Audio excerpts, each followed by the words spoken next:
Hello everyone and welcome back to another episode of Pseudos Crochet and More. This is your host Crystal. Today is going to be the review on Caron lava cakes take 3. Take 2 did not have any audio still. So this is number 3. Alright. So this is a Caron cake. I do believe that is no longer available at Michael's. I could be mistaken. It could just be that the color is no longer available. But I did get this during the sale at Michael's last year in around June, July area. I do believe it was either for $5 or $2 a cake. I kind of waited till they got down in price because even at $5 it's still since I really didn't know if I'd like this. So alright, now I do believe, and I'm sorry that I did not show any of this to you guys, I do believe these were made in China, but I don't have them with me right this moment while I'm doing this voiceover. So I know that the cotton acrylic that you'll see in the next video that I voice over, because of course that didn't have any audio either. I'm really kicking myself for this, but at least, you know, my husband saw it and one other subscriber saw it on a video, and I thought I had fixed it, but I really didn't fix it. So this is a hand wash, lay flat to dry yarn. It's 8.5 ounces or 240 grams, 457 yards, or okay, just went back up that way. Calla leaf is the color. I don't know how I came up with calla leaf, but you know. It is a 4-weight because I see that there's a 5mm crochet hook. And it's got all the different languages on how it's pronounced. It is very fuzzy. It's this one I do believe I gave you an 8 out of 10 because there was a spot when I was pulling from the center that got really rough. So and it could just have been that one spot, I don't know. But I did wind up giving this an 8 out of 10. You can see a lot of the wool fibers coming out of the acrylic, which means that, you know, you really need to be careful if you have somebody that has wool allergies. I am going to try to talk while you see me crocheting up the swatch. I did use my 5mm coupe hook. It's an inline style hook. It is a plastic or resin, which I don't mind actually. The squeakiness doesn't get to me, and I've used this particular hook for a while. It kind of wore out the squeakiness. Some of my newer hooks are squeaking still because I haven't used them enough yet. But I think I got stuck, or I had yarn barf or something. I don't know. I think I have an oopsie in this one as well with my camera falling over.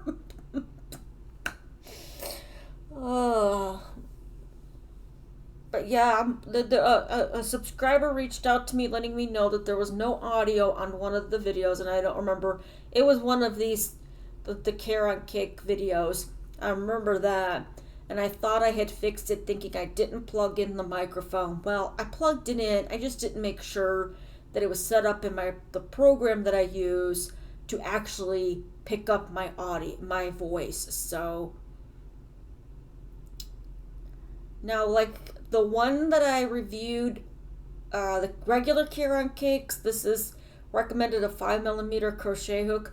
I think you could go up to a 6 with it. Again, everybody likes to sometimes use a specific hook for 4 weights, and other people will just go by what it recommends on the packaging, which is wonderful. But if you prefer a certain size of hook, there's nothing wrong with you using that size. I know Crystal from Bag O' Day, she loves her J hook, and she uses it quite frequently on 4mm or 4-weight or medium weight worsted weight yarn. And there's sometimes that she uses a 5mm. I think it all depends on what she's making. and that can play a factor too. And there it goes, splitting. All these yarns, they were the Caron acrylic wool blended yarns, split at least once. The one did it when I first was doing my starting chain. This one did it further in, and that's why I think sometimes, and maybe I should have used a tapered hook and not an inline. I don't think I had a tapered 5mm crochet hook when I did this video. And I try to keep a good assortment in my office, so I have a variety of what I can choose when I'm doing video reviews, yarn reviews, so I don't have to take them from my living room where I have my projects at. But while I'm doing this starting chain, just to let you know, if you haven't watched any of my other recently done voiceovers, it'll say take 3 or take 2, depending on if it's the first time I've had to do it or the second time, which would technically be take 3 because the first one would be take 2. My videos are going to be, for right now, because of my husband needing to go out of town for work. Yeah, I can say that right. Out of town for work, and having time to spend with him on the weekends, even though most of the time I'm in the living room crocheting, or we're out together shopping or whatever, then I like to have that time with him. So I'm not recording on Sundays right now. I'm either going to record on Mondays, depending on how busy I am at my regular job, or Tuesdays if it's been too busy. See, that was weird. I just did a double and then a half double. Did you notice that? I think I go back and fix it. I don't know. I think I do. Yeah, I go back and fix it. Because I've been doing a lot of double crochet with the Jada and Stitches calendar blanket. That my mind was on just doing full double crochet instead of a half double crochet for this row.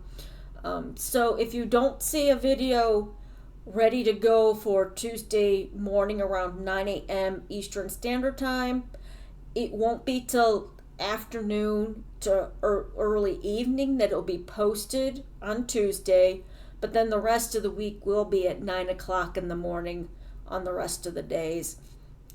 Once I'm able to get back to going to local yarn shops, I will be hopefully getting back into getting Monday through Friday videos, but again, that might still be Tuesday through Saturday videos as well. So just keep an eye out on that. If you do have your notifications set for the channel, that it will tell you when I get ready to set a video to be published at a certain day and time. And to do that, if you haven't already, you'll just need to subscribe and then hit the notification bell, and then you'll be alerted when new videos are going to be released. I don't know how the heck I did that. It was curling, and I was like, what the heck is going on here? That's another reason why I think you could use a larger hook for this particular Caron, because I was using a 5mm and that was curling like crazy. And usually when your yarn curls, it means your stitches are tight, like really tight. That's why if you've ever done Tunisian crochet, they suggest you going up a few hook sizes so your project doesn't curl, because it is notoriously known for curling your yarn. Although it's not from the side, it's from the bottom up. Which I really need to go back into that and make some more stuff with it. Because I learned how to do the simple stitch, and I learned how to do the one that looks like the V I want to say it's the knit stitch, but I think it's called something else as well. Yeah, and I don't know. You can let me know your thoughts in the comment section if my stitches were too tight, if I should have gone up a hook size or used a different hook, because it really did that. And it wasn't just this one either. If you watched the other two videos, it was curling on those too, and I was using the recommended hook size, so very interesting. Trying to think of what else I can talk about while I'm crocheting the last row here. Let you guys know about that.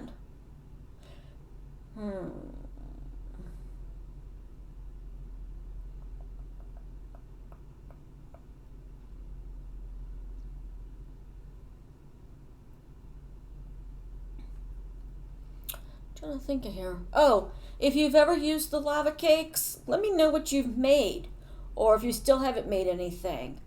I did like the lava cakes. I had nothing against it other than that really weird, really like sandpaper. There we go, splitting, sandpapery feeling.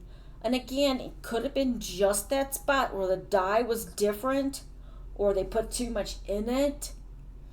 And if you've made anything with Caron cakes, whether it's the lava cake, regular Caron cake, or tea cake, does it soften up after you wash it, or does it feel just as it did when you first got the yarn? Inquiring minds would like to know. Like I said, I haven't made anything with these particular cakes just yet because my thoughts were blankets, but and the sizes I would be making them would be way too big to try to hand wash. I would be like, yeah, nope, no thank you, no hand washing. And I don't know if you can hear that or if it's being picked up. My dryer buzzer just went off. So after I do finish this voiceover, I'm going to have to go swap over my laundry. And then I'll be back at doing voiceovers. Because I still have a couple videos left to do. Well, more than a couple, but nevertheless. Hopefully lesson learned. And this one had that weird blue tinge to the green as well. Because it's just not the camera. That was actually, I could see that on the yarn. If you guys can see that. I don't know if it's like a different hue that's being picked up or what's going on. But that was, it's cool, but it's like, how did that happen?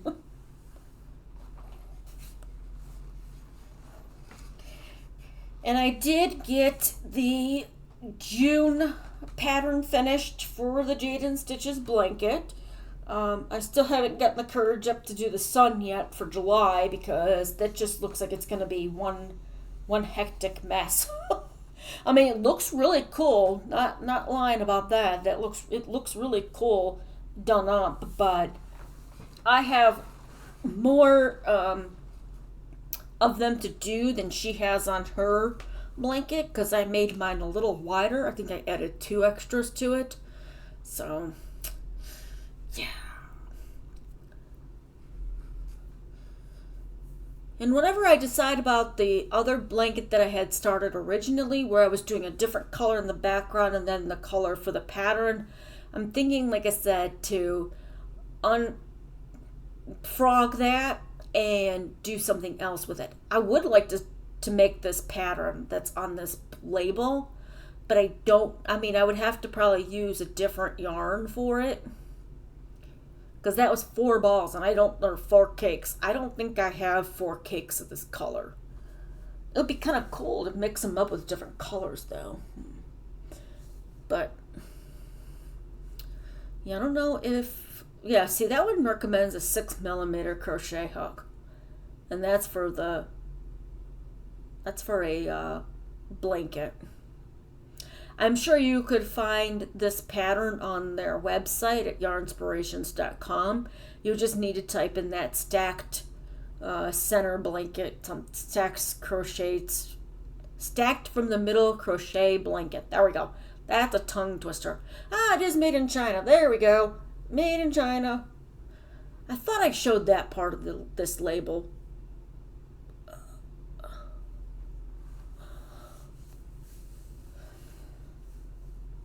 And I have a theory about those numbers on the other side of the barcode.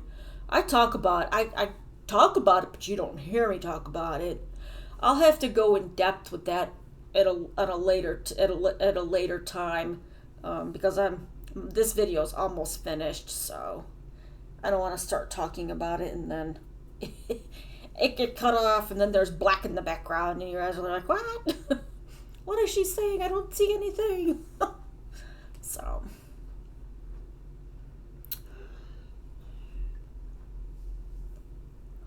yeah, this is the one. Yeah, that center. All right.